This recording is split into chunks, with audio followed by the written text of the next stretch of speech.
पुष्पा 2 ने पहले दिन रिकॉर्ड तोड़ कमाई की है। 5 दिसंबर गुरुवार को पुष्पा 2 रिलीज हुआ। पूरे देश भर में इस मूवी के लिए 10,000 स्क्रीन्स मिली थी। रिलीज के पहले दिन इस मूवी ने बॉक्स ऑफिस पर लगभग 175 करोड़ की कमाई की है।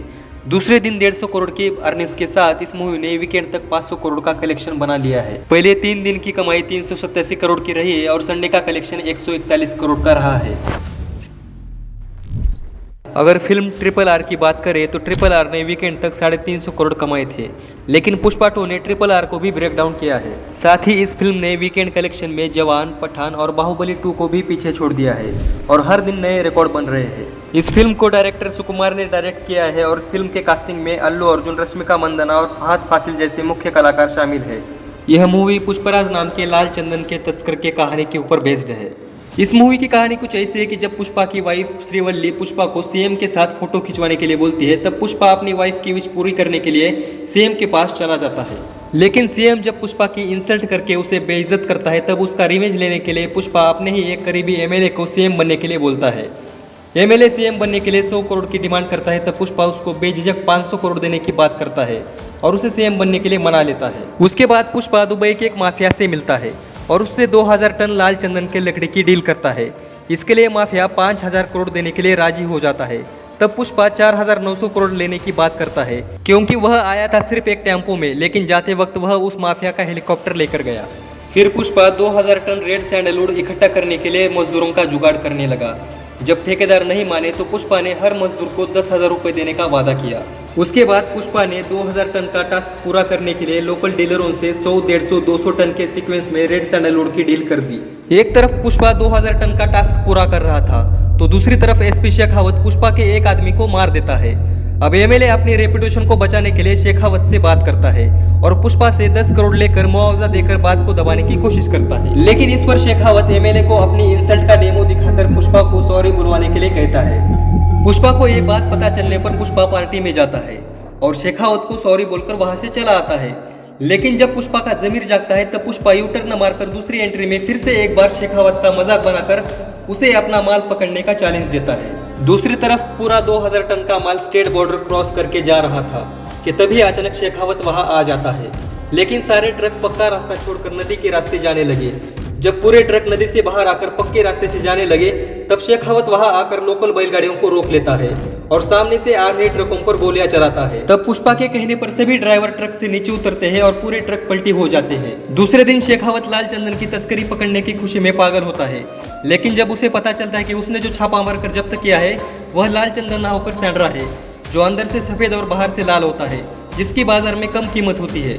तब शेखावत के सामने से पुष्पा उन बैलगाड़ियों के बैलों को वहां से लेकर जा रहा होता है, क्योंकि उस रात पूरी बैलगाड़ियां ही लाल चंदन की बनी हुई थी। उसके बाद एक त्योहार में पुष्पा अपने बच्चे के आने की खुशी में देवी के गेटअप में पूरे एनर्जी के साथ नाचता है। लेकिन उसी दौरान पुष्पा के सौतेले भाई की बेटी को कुछ गुंडे छेड़ देते हैं, तो वहां पर पुष्पा की एंट्री होती है और पुष्पा गुंडों से फाइट करके अपने भतीजे को बचा लेता है। सब होने के बाद पुष्पा का सौतेला भाई वहां पर आ जाता है और पुष्पा की खुशियों पर पानी फेर देता है। पुष्पा को अपने परिवार का हिस्सा न मानकर खुद को ऊंचे खानदान का बताता है, तो इस पर पुष्पा की वाइफ श्रीवल्ली अपने पति के साइड से जवाब देती है और पुष्पा को दिलासा देती है। इसके बाद जितने भी गुंडे थे उनके बाल काटकर उन्हें गधों पर बिठाकर वहां से निकाल देते हैं। दूसरी तरफ शेखावत कन्याकुमारी के समुद्री तट पर पहुंच जाता है और वहां पर खड़े शिप्स में लाल चंदन ढूंढने लग जाता है, लेकिन उसे कहीं पे भी माल नहीं मिलता, क्योंकि लाल चंदन से बनी सभी बैलगाड़ियां समंदर के अंदर थी और वहां के लोकल जहाजों से बंधी हुई थी। बाद में सारे जहाज श्रीलंका की तरफ निकल पड़ते हैं। शेखावत उनका पीछा करता है, लेकिन तब तक सारे जहाज बॉर्डर क्रॉस करके श्रीलंका पहुंच जाते हैं। लेकिन इंडियन पुलिस को परमिशन ना होने की वजह से शेखावत आगे नहीं जा पाया। उसके बाद दुबई के माफिया को माल मिल गया और पुष्पा की डील पूरी हो गई।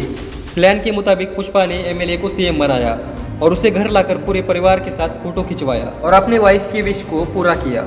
उसके बाद पुष्पा के भतीजे को वही गुंडे फिर से उठाकर ले जाते हैं और उसे छुड़ाने के लिए पुष्पा को अकेले ही आने की डिमांड करते हैं। पुष्पा अकेला जाता है और अपने भतीजे को देखने तक उन गुंडों का मार खाता है।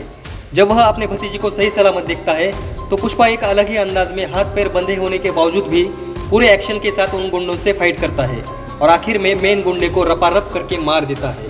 मूवी के आखिर में पुष्पा का सौतेला भाई अपनी बेटी की शादी का इनविटेशन कार्ड देने के लिए पुष्पा के घर आ जाता है और अपने बुरे बर्ताव के लिए पुष्पा की मां से माफी मांगता है, क्योंकि उसे अपनी गलती का एहसास हो गया था। अपने सौतेले भाई के मुंह से ये बातें सुनकर पुष्पा भी इमोशनल हो जाता है और वो भी रो पड़ता है।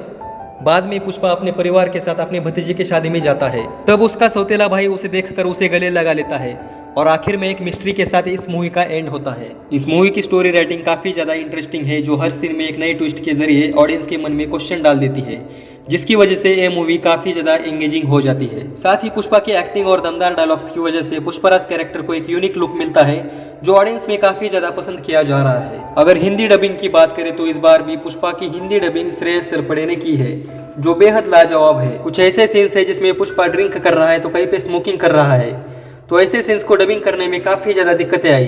तो श्रेयस तलपड़े कहते हैं कि उन्होंने मुंह में कपास रखकर डायलॉग्स बोले हैं। श्रेयस तलपड़े कहते हैं कि वह आज तक अल्लू अर्जुन से नहीं मिले और ना ही आपस में बात की है। इस मूवी की सबसे मेन चीज वो है हैप्पी एंडिंग, जिसमें पुष्पा का सौतेला भाई जो बचपन से पुष्पा की बेइज्जती करते आ रहा था, उसको अपने परिवार का हिस्सा नहीं मानता था, लेकिन एक समय ऐसा आया जिसने दोनों भाइयों को मिला दिया। बाकी ये मूवी काफी इंटरेस्टिंग है और आप इसे अपने पास के ही थिएटर में देख सकते हैं। लास्ट में मेरा ओपिनियन यही रहेगा कि सिनेमा होता है एंटरटेनमेंट के लिए, एक आम इंसान को उसकी भगदड़ भरी जिंदगी से कुछ समय रिलैक्स करने के लिए। ऐसा कहा जाता है कि सिनेमा समाज का आईना होता है, लेकिन ऐसा तो नहीं कि समाज ही इस आईने को देखकर उसकी नकल कर रहा हो, क्योंकि सिनेमा का असर अच्छे और बुरे लोगों पर भी पड़ता है। ऐसे में अगर बुरे लोगों को उनका बुरा काम करने के लिए मोटिवेशन मिल रहा हो तो कानून व्यवस्था को उतना ही कठोरता से दिखाना चाहिए, जिससे कि समाज में शांति बनी रहे। इस पर आपके क्या विचार है, कमेंट करके जरूर बताना।